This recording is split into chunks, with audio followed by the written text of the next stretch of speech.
በስመ አብ ወወልድ ወመንፈስ ቅዱስ አሐዱ አምላክ አሜን። በመጀመሪያም በክርስቶስ ክርስቲያን በወልድ ውሉድ በመንፈስ ቅዱስ መንፈሳውያን የተሰኛችሁ የክርስቶስ ቤተሰቦች የእናታችን የእመቤታችን የቅድስት ድንግል ማርያም የአስራት ያደራ ልጆች እስከ ሞት ድረስ በወደደንና ባፈቀረን በጌታችንና በአምላካችን በመድኃኒታችን በኢየሱስ ክርስቶስ ፍጹም የሰላምታ ቃል ሰላም እላችኋለሁ። እንደምን ሰነበታችሁ? አሚን። የጌታችንና የአምላካችን የመድኃኒታችን የኢየሱስ ክርስቶስ ስሙ ከአጽናፈ ዓለም እስከ አጽናፈ ዓለም ከፀሐይ መውጫ እስከ ፀሐይ መግቢያ ድረስ የከበረና የተመሰገነ ይሆነልን። እንዲሁም አትለየውምና እናቱ እናታችን እመቤታችን ቅድስት ድንግል ማርያም ስሟ የከበረና የተመሰገነ ይሆነልን። ቅዱሳን መላእክት፣ ቅዱሳን ጻድቃን፣ ቅዱሳን ሰማዕታት እግዚአብሔር ያከበራቸው ሁሉ እንደየክብራቸውና እንደየሞገሳቸው የተመሰገኑና የተከበሩ ይሆነልን። እንዲሁም የተወደዳችሁና የተከበራችሁ የሰንበት ሚዲያ የዩቲዩብ ቻናል ተከታታዮች ሁላችሁም በያላችሁበት የዓለም ክፍል የእግዚአብሔር አምላክ ሰላምና ፍቅር ከናንተ ጋር ይሁን።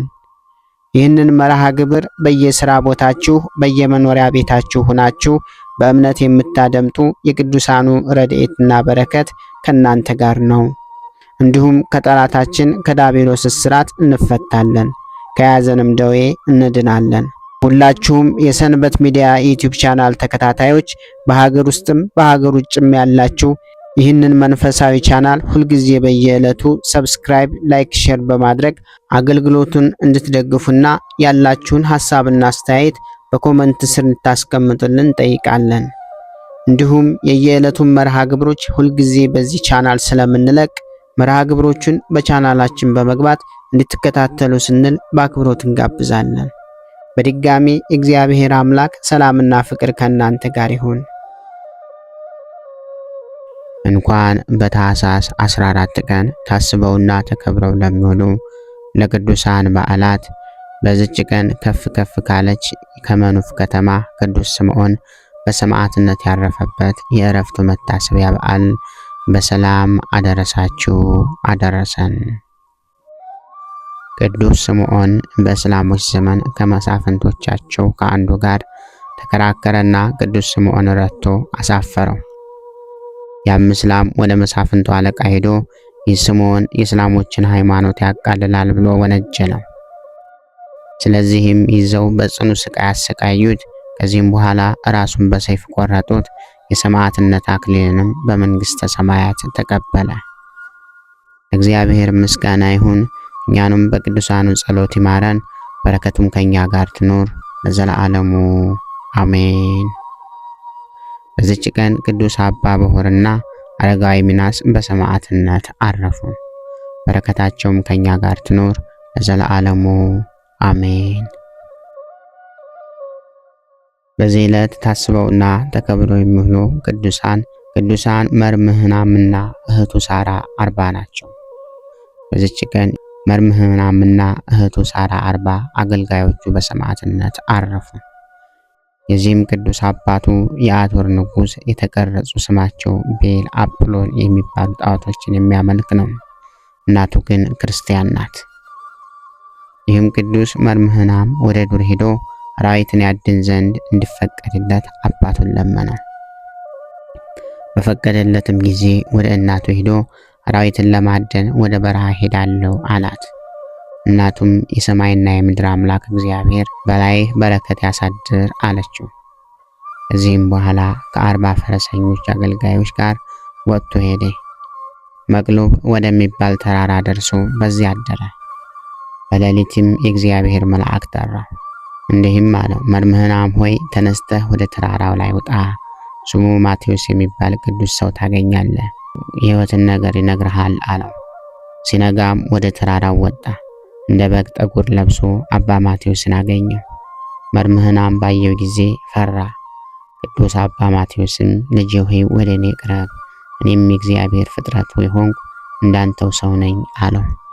መርምህናንም ከአባቱ አማልክቶች በቀር አምላክ አለን አለው። አባ ማቴዎስም የክርስትና ሃይማኖት ከአባቱና ከመንፈስ ቅዱስ ጋር ክርስቶስን ሕልውና በተለየ አካሉ ሰው መሆኑንና መከራ ተቀብሎ መሞቱን መነሳቱን ወደ ሰማይ ማረጉንም የፍርድ ቀንም እንዳለ ለጻድቃን በጎ ዋጋ ለኃጢአተኞች ቅጣት እንዳለ አስተማረው። መርምህናንም ከራሷ እስከ እግሯ ድረስ ለምጽ የያዛት እህት አለችኝ።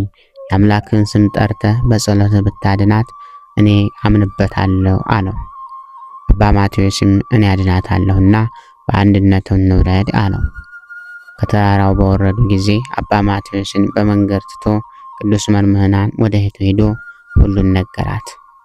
እህቱንም በስውር ወደ አባ ማቴዎስ ወሰዳት። አባ ማቴዎስም ወደ እግዚአብሔር ጸለየና ምድሪቱን አመሳቅሎ መታት። በዚህም ጊዜ ውሃ መንጭቶ እንደ ባህር ሆነ።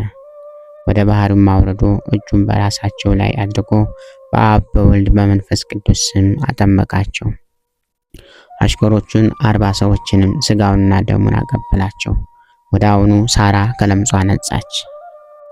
ከዚህም በኋላ አባ ማቴዎስ ስለከበረ ስሙ በላያቸው የሚመጣውን መከራ በሚቀበሉ ጊዜ ክብር ይግባውና ጌታችን ኢየሱስ ክርስቶስን በማመን እንዲጸኑ መከራቸው። ከዚህ በኋላ በላያቸው ጸለይና በፍቅር አንድነት አሰናበታቸው። ቅዱስ መርምህናንም በመጣ ጊዜ ወደ እናቱ ቤት ገባ። ወደ አባቱ ወይም ወደ አማልክቶቹ አልሄደም። አባቱም ሰምቶ ተቆጣ። ወደ አማልክቶቹም ቤትም እንዲጠሩት አዘዘ። ቅዱስ መርምህናን ግን ከእህቱና ከሰራዊቱ ጋር ስሟ ቅሳር ወደምትባል ተራራ ሄዶ ከላይ ወጥቶ በዚያ ተቀመጠ። አባቱም በሰማ ጊዜ ከልብሰ መንግስትና ከዘውድ ጋር መኳንንቱን የመንግስቴን ስልጣን ተረከብለሃል እንዲሉት ላካቸው። እሱ ግን በቁጣ ተመለከታቸውና እኔ ክብር ይግባውና የጌታዬ የመድኃኒቴ ኢየሱስ ክርስቶስን ፈጽሞ የማይጠፋ መንግስት እሻለሁ አላቸው። የአቶር ንጉሥ አባቱን በዚያ ጊዜ ተቆጣ። ልቡ ፈርቶ ይመለስ ዘንድ አገልጋዮቹን በፊቱ እንዲገድሏቸው፣ ካልተመለሰ ግን እርሱንም እህቱንም እንዲገድሉ አዘዘ። ቅዱስ መርምህናንም ሰምቶ የተመኘውን ይሰጠው ዘንድ ወደ እግዚአብሔር ጸለየ። ጸሎትህን ሰማሁ፣ ልብህ የወደደውን ሰጠሁ የሚል ቃል ከሰማይ መጣ። ከዚህ በኋላ የቅዱሳኑን ራሳቸውን በሰይፍ ቆረጡና ከጉድጓድ ውስጥ ጣሏቸው። ስጋቸውን የሚያቃጥሉ ዘንድ ብዙ እንጨቶችን ሰበሰቡ፣ ግን አላገኟቸውም፣ እግዚአብሔር ሰውሯቸዋልና። ወዲያውኑ ንውፅ ውስጥ ሆነ፣ ፀሐይም ጨለመ፣ ወታደሮቹም ፈርተው ሸሹ። ሰይጣንም በአቶር ንጉሥ በሰናክሬም ላይ አድሮ አሳበደው። እንደ እሪያም ጮኸ። የቅዱስ መርምህናም እናት አይታ ወደ አባ ማቴዎስ ልካ አስመጣችውና የንጉሱን ነገር ነገረችው። እርሱም በዘይት ላይ ጸልዮ ቀባው። ሰይጣንም በእሪያ አምሳል ከእርሱ ወጣ። በዚያን ጊዜ ንጉሱ ክብር ይግባውና በጌታችን በመድኃኒታችን በኢየሱስ ክርስቶስ አመነ። ከቤተሰቦቹና በሚገዛው ሀገር ካሉ ሰዎች ጋር ሁሉ ተጠመቀ። ከዚህም በኋላ አምላክን በወለደች በእመቤታችን በቅድስት ድንግል ማርያም ስም ቤተክርስቲያን እንዲሰሩ ገንዘቡንም ለድሆችና ለችግረኞች እንዲበትኑ አዘዘ። ሁሉንም እንዳዘዛቸው አደረጉ። የቅዱስ መርምህናንም እናት ከከበሩ ድንጋዮች 40 ሳጥኖችን አሰራች። የልጇ ጭፍራ የነበሩ የእነዚያን 40 ሰማዕታት አጥንቶቻቸውን ሰብስባ በእያንዳንዱ ሳጥን ጨመረቻቸው። ለልጆቿም ብርሌ ከሚመስል ዕንቁ 2 ሳጥን አሰርታ በውስጣቸው አድርጋ በሰራችው ቤተክርስቲያን ውስጥ አኖረቻቸው። ከስጋቸውም ታላላቅ የሆኑ ቁጥር የሌላቸው ተአምራት ተገለጡ። እግዚአብሔር ምስጋና ይሁን። እኛንም በቅዱሳኑ ሰማዕታት ጸሎት ይማረን፣ በረከታቸውም ከኛ ጋር ትኖር ለዘላለሙ አሜን። በዚህ ዕለት ታስበውና ተከብረው የሚውሉ 17,000 ሰማዕታት ናቸው። በዚህ ዕለት ዳግመኛ ከቅዱስ መርምህናን አባት ከአቶር ንጉሥ ከሰናክሬም ሰራዊት የ17,000 ሰማዕታት መታሰቢያቸው ሆነ። ይህም እንዲህ ነው። የአቶር ንጉሥ ሰናክሬም ከሞተ በኋላ መንግስቱን መጠበቅና ማዘዝ የማይችል ታናሽ ብላቴና ልጁ በእርሱ ፈንታ ነገሰ።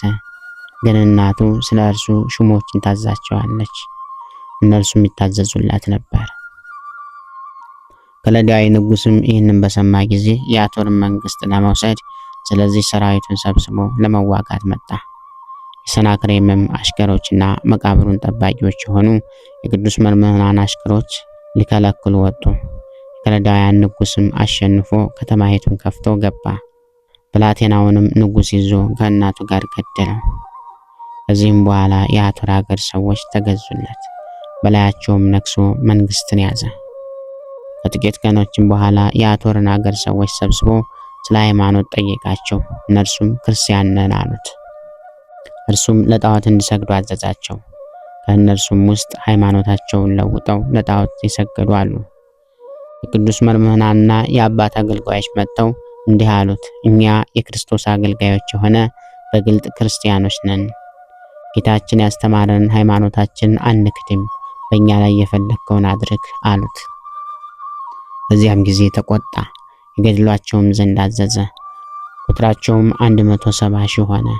እነርሱም የቅዱስ መምህራን ማህበር ተብለው ተጠሩ። ለእግዚአብሔር ምስጋና ይሁን፣ በረከታቸውም ከኛ ጋር ትኖር ለዘላለሙ አሜን። በዚህ ዕለት ታስቦና ተከብሮ የሚውለው ዕለተ ብርሃን ነው። ቅድስት ቤተ ክርስቲያን መጽሐፍ ቅዱስንና የቅዱስ ያሬድን አስተምህሮ መሰረት አድርጋ ይህንን ዕለት ታኅሳስ 14 ቀን ዕለተ ብርሃን ትለዋለች። ሳምንቱን ከታኅሳስ 14 እስከ ታኅሳስ 20 ያለውን ደግሞ ሰሞነ ብርሃን ስትል ታስባለች። ብርሃን ማለት በቁሙ የእግዚአብሔር ስሙ አንድም የባህሪ ገንዘቡ ነው። እግዚአብሔር ብርሃን ነውና ጨለማም በእርሱ ዘንድ የለችምና በዮሐንስ ራእይ ምዕራፍ 1 ከቁጥር 4። በዚህ ዕለት ብርሃን በሚል መነሻ ቤተክርስቲያን እነዚህን ታስተምራለች። አንደኛ እግዚአብሔር ብርሃን መሆኑን በዮሐንስ ራእይ ምዕራፍ 1 ከቁጥር 5። ሁለተኛ አምላካችን በመጀመሪያ የፍጥረት ቀን በዕለተ እሁድ ዲያብሎስ ቅዱሳን መላእክትን ሲረብሽ ለይኩን ብርሃን ብሎ ብርሃንን መፍጠሩን። ሶስተኛ ነቢያት አበው በጨለማው ዓለም ሆነው መከራ ሲበዛባቸው ፈኑ ብርሃነከ ብርሃንህን ላክልን እያሉ መጮኻቸውን በመዝሙረ ዳዊት ምዕራፍ 42 ከቁጥር 3። አራተኛ ጩኸታቸውን የሰማ ከሦስቱ አካላት አንዱ ወልድ እውነተኛ ብርሃን ወደዚህ ዓለም መምጣቱን በዮሐንስ ራእይ ምዕራፍ 9 ከቁጥር 5። አምስተኛ ብርሃነ መለኮትን በገሃድ መግለጡን በማቴዎስ ወንጌል ምዕራፍ 17 ከቁጥር 1። ስድስተኛ ብርሃን የሆነችውን ሕግ ወንጌልን እንደሰራልን አንደኛ ዮሐንስ ምዕራፍ 2 ከቁጥር 9። ሰባተኛ ድንግል እመቤታችን ብርሃን የብርሃንም እናቱ መሆኗን በሉቃስ ወንጌል ምዕራፍ 1 ከቁጥር 26፣ በዮሐንስ ራእይ ምዕራፍ 12 ከቁጥር 1። ስምንተኛ ቅዱሳኑ ብርሃን መባላቸውን በማቴዎስ ወንጌል ምዕራፍ 5 ከቁጥር 14። ዘጠነኛ እኛ በሰው ፊት ሁሉ እንድንበራ መታዘዛችን በማቴዎስ ወንጌል ምዕራፍ 5 ከቁጥር 16። ከላይ የተጻፉትን ሁሉ ይታሰባል። እሱ ፈጣሪያችን ክርስቶስ ጨለማውን በምህረቱ አርቆልናልና ዳግመኛ ወደ ጨለማ እንዳንሄድ እየለመን እናመሰግነዋለን። በዚህ ዕለት ታስቦና ተከብሮ የሚለው ሌላው ቅዱስ አባታችን ሊቀ ጳጳሳት አባ ገብረ ክርስቶስ ነው። በዚህች ቀን ቅዱስ አባት የእስክንድርያው ሊቀ ጳጳስ አባ ገብረ ክርስቶስ አረፈ። እርሱም ለአባቶች ሊቃነ ጳጳሳት 66ኛ ነው። በዚህም አባት ዘመን ብዙዎች አስደናቂዎች ተአምራት ተደረጉ። እነሆ እንዱልስ በሚባል ሀገር በእመቤታችን በቅድስት ድንግል ማርያም ስም የተሰራች አንዲት ቤተክርስቲያን እንዳለች፣ በደጃፏም የደረቀች የወይራ እንጨት እንዳለች፣ በእመቤታችንም በበዓሏ ቀን እንደምትለመልም እንደምታበብና ብዙ እንደምታፈራ፣ በዓሉም ከተፈጸመ በኋላ ተመልሳ እንደምትደርቅና እንደ ቀድሞ እንደምትሆን ሰማ። ስለዚህም ይህንን ተአምር ይገልጽለት ዘንድ ወደ እግዚአብሔር ለመነ። በዚያችም በእመቤታችን በዓል ዕለት ከእግዚአብሔር የታዘዘ መልአክ መጥቆ ወደዛች ቤተክርስቲያን አደረሰው። ያችንም እንጨት ደረቅ ሆና አያት። ያን ጊዜም ለመለመች፣ አበበችና ብዙ ፍሬንም አፈራች። ከበዓሉ ፍጻሜ በኋላ ወደ ደረቅነቷ ተመለሰች። ይህንንም ለሕዝቡ ቢነግራቸው እነርሱ ተጠራጠሩ። ከጥቂት ቀኖችም በኋላ ከዚያች እንዱልስ ከምትባል ሀገር ስሙ ዮሐንስ የሚባል መኮንን መጣ። ከጳጳሳቱ አባ ገብረ ክርስቶስም በካህናቱና በሕዝቡ ሁሉ ፊት እንዲህ ብሎ ጠየቀው። እንዱልስ በሚባል ሀገር በእመቤታችን በቅድስት ድንግል ማርያም ቤተክርስቲያን ደጃፍ የደረቀች የዘይት እንጨት እንዳለች፣ በእመቤታችንም የበዓል ቀን እንደምትለመልምና እንደምታፈራ የሰማነው እውነት ነውን? አሉት። ያም መኮንን እንዲህ ብሎ መለሰ። አባቴ ሆይ እውነት ነው፣ እኔ በዚያ ነበርኩ። በእመቤታችንም በቅድስት ድንግል ማርያም በዓል ቀን በፊት ደረቅ እንደሆነች አየኋት። በእመቤታችን በዓል ቀን ፀሐይ በወጣ ጊዜ ያቺ እንጨት ለመለመች፣ አበባም መጠን የሌለው ብዙ ፍሬን አፈራች። ሕዝቡም ሁሉ በግልጽ ያየዋል አለው። ሕዝቡም ሁሉ በግልጽ ያየዋል አለው። የበዓሉንም አከባበር ስራ ከፈጸመ በኋላ የቤተ ክርስቲያኑ ሹም ይወጣል። ካህናቱም ሁሉ ወጥተው እነዚያን ፍሬዎች ሰብስበው ለቤተ ክርስቲያን መብራትና ለምግባቸው እስከ ዓመት ድረስ የሚበቃቸውን ያዘጋጃሉ። ሕዝቡም ለበረከት እያሉ በጥቂቱ ይወስዳሉ። ከዚህም በኋላ ትደርቃለች አለው። ሕዝቡም ሰምተው እጅግ አደነቁ፣ እግዚአብሔርን አመሰገኑ። እመቤታችን ቅድስት ድንግል ማርያምንም አመስግነዋታል። በዚህ አባት ዘመን ስሙ ቆሬል የሚባል አንድ ሰው ወደ ኢትዮጵያ ሀገር ሄዶ በሐሰት ራሱን ጳጳስ አደረገ። ለግብፅ ንጉሥም ብዙ ገንዘብ ላከለትና እንዲህ አለው፣ ባለሁበት በኢትዮጵያ ሀገር የጵጵስና ሹመት እንዲሾመኝና የሹመት ደብዳቤ እንድትልክልኝ ሊቀ ጳጳሳት አባ ገብረ ክርስቶስን እዘዘው። እኔም እጅ መንሻህን በየዓመቱ ብዙ ወርቅ እልክልሃለሁ አለው። ንጉሱም ሊቀ ጳጳሳቱን ጠርቶ እንዲህ አለው፣ ቆሬልም ባለበት በኢትዮጵያ ሀገር ጵጵስና ሹመውና የሹመቱን ደብዳቤ ላክለት አለው። ሊቀ ጳጳሳቱም ወደዚህ ሰውየው ሳይቀርብ ይህን ሊሆን አይገባም ብሎ ለንጉሱ መለሰለት። ንጉሱም እኔ እንዳዘዝኩ አድርግ አለው። እርሱም ፈቃዴ ይሁን ብሎ ወጣ። እጅግም እያዘነ ተመለሰ። ኤጲስቆጶሳቱንም ሁሉንም ሰበሰባቸውና ንጉሥ ያዘዛቸውን ነገራቸው። እነርሱም ሲሰሙ እጅግ አዘኑ። በሐሰተኛው ከቆሬል ተንኮል ያድናቸው ዘንድ በአንድነት ወደ እግዚአብሔር በመጸለይ ማለዱ። በዚያም ወራት ሐሰተኛው ቆሬል ተነሳ። ብዙ ወርቅንም ይዞ ከኢትዮጵያ ሀገር ሸሽቶ ወደ ዳላርክ ደረሰ። የዳላርክም ንጉሥ ይዞ ከኢትዮጵያ ሀገር የሰረቀውን ገንዘብ ሁሉ ወረሰው። እርሱንም አስሮ ወደ ግብፅ ንጉሥ አስተላለፈው። እርሱም የግብፅ ንጉሥ 6 ወር አስሮ ከዚያ በኋላ ራሱን በሰይፍ አስቆረጠው። በክፉ አሟሟትም ሞተ። የሊቀ ጳጳሳት አባ ገብረ ክርስቶስም ጸሎት እግዚአብሔር ተቀብሏልና። ይህም አባት በወንጌላዊ ማርቆስ ወንበር 30 ዓመት ኖረ። ክብር ይግባውና ጌታችንን አገልግሎ በሰላም አረፈ። እግዚአብሔር ምስጋና ይሁን። እኛንም በዚህ ቅዱስ አባት ጸሎት ይማረን፣ በረከቱም ከኛ ጋር ትኖር ለዘላለሙ አሜን። በዚህ ዕለት ታስቦና ተከብሮ የሚውለው ሌላው ቅዱስ አባታችን አባ አሞኔዎስ ነው። በዚች ቀን የሀገር እስና ኤጲስቆጶስ አባ አሞኔዎስ በምስክርነት አረፈ። አሞኔዎስም ወደ እስና ከተማ በደረሰ ጊዜ ብዙ ሰዎችን ከአባ አሞኔዎስ ዘንድ ተሰብስበው የሃይማኖትን ትምህርት ሲማሩ አገኛቸውና ሁሉንም ይዞ ገደላቸው።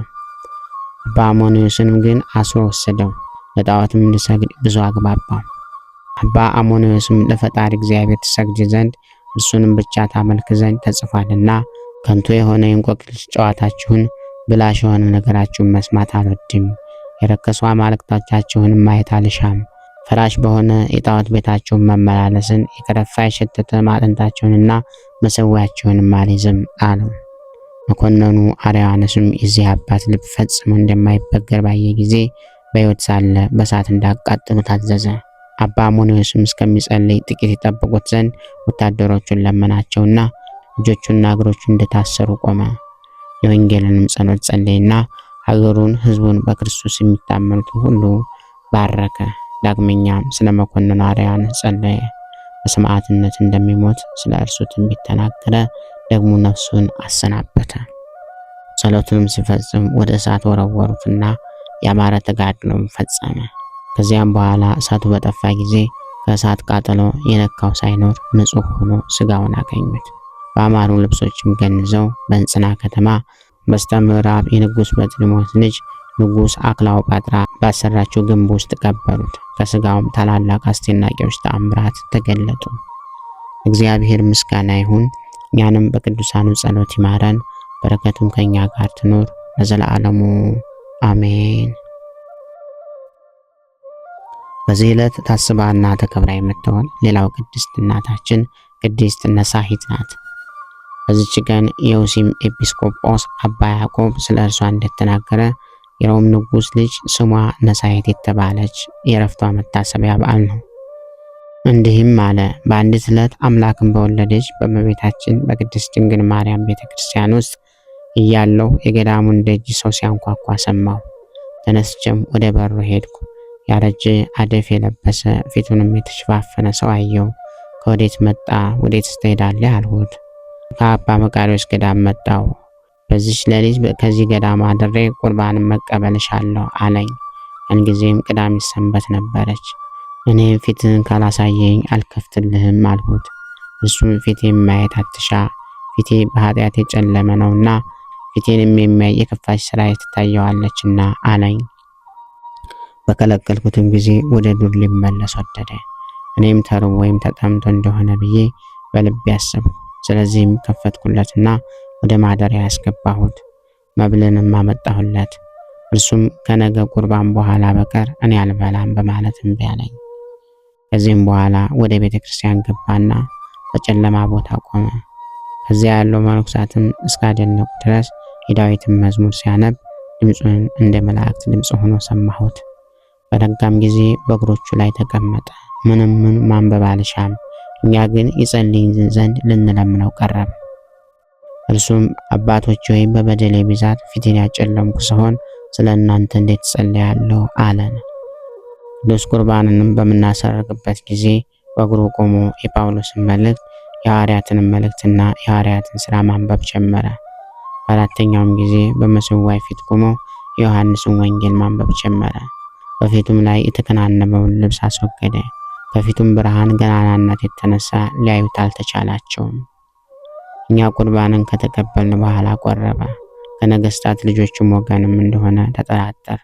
መብልንም ባቀረብንለት ጊዜ ከእኛ አልተቀበለም። ነገር ግን ሰይጣን በእነርሱ ከሚያስትባቸው ከሴቶችን ከማየት እንርቅ ዘንድ መከረን። ሮማዊ የሆነ አንድ ደግ ጻድቅ አረጋዊ መነኩሴ ነበር። እርሱም አባቴ ያዕቆብ ሆይ ይህች ከነገሥታት ልጆች ውስጥ የሆነች ሴት ናት። ስለዚህም እንዳትተዋወቅ ፊቷን ከሰው ትሰውራለች አለኝ። ከዚህም በኋላ ስራዋን ከእኔ ሳትሰውር እንድትነግረኝ በክርስቶስ ስም አምላት ዘንድ ወደ እርሷ ሄድኩ። ነገር ግን አላገኘኋትም። ከ5 ወርም በኋላ ከንጉሥ አባቷ ዘንድ የተላኩ ብዙ ሰዎች እርሷን እየፈለጉ መጡ።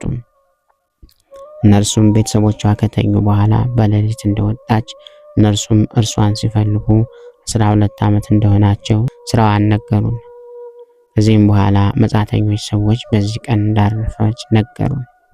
እግዚአብሔር ምስጋና ይሁን፣ እኛንም በጸሎቷ ይማረን፣ በረከቷም ከኛ ጋር ይኖር ለዘላለሙ አሜን። በዚህች ዕለት መድኃኒታችን በዓለም ውስጥ ብርሃንን ገለጠ። እርሱ የታሰሩትን ይፈታ ዘንድ በበደል ምክንያት የመጣውን ጨለማ ያርቅ ዘንድ ወደ ዓለም የመጣ ብርሃን እንደመሆኑ ለእርሱም ክብር ምስጋና ይሁን ለዘላለሙ አሜን።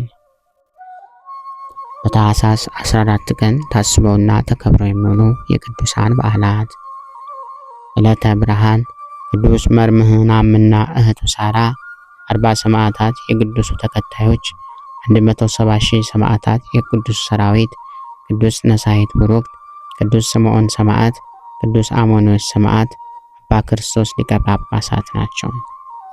ወርሃዊ በዓላት ደግሞ አቡነ አረጋዊ ዘሚካኤል፣ አባ ስምዖን ገዳማዊ፣ አባ ዮሐንስ ጻዲቅ ከ72ቱ አርድእት አንዱ፣ ቅዱስ ገብረ ክርስቶስ መርዓዊ፣ ቅዱስ ሙሴ መርዓዊ ናቸው። ብርሃን ወደ ዓለም መጥቷልና ሰውም ስራው ክፉ ስለሆነ ከብርሃን ይልቅ ጨለማን መርጧልና ስራው ክፉ የሆነ ብርሃንን ይጠላልና ክፉም ስለሆነ ስራው እንዳይገለጥበት ወደ ብርሃን አይመጣም። እውነት የሚሰራ ግን ስራው ይገለጥ ዘንድ ወደ ብርሃን ይመጣል፣ ስለ እግዚአብሔር ብሎ ይሰራልና። በዮሐንስ ራእይ ምዕራፍ 3 ከቁጥር 19።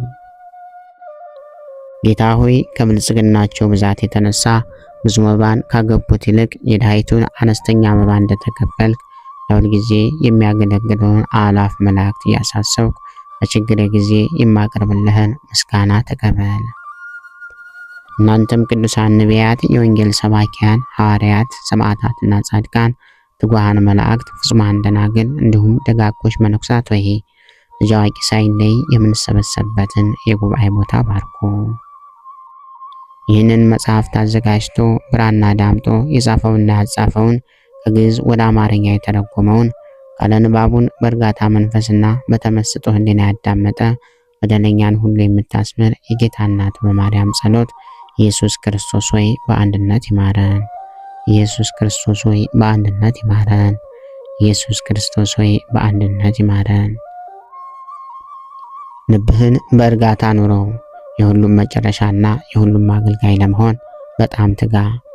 ለከንቱ ንግግር ዘገምተኛና ሰነፉን፣ ነገር ግን የቅዱሳት መጽሐፍት ቃልን በማወቅ በመስማት ድህነትን የሚሰጡ ናቸውና ብልህ ሁን።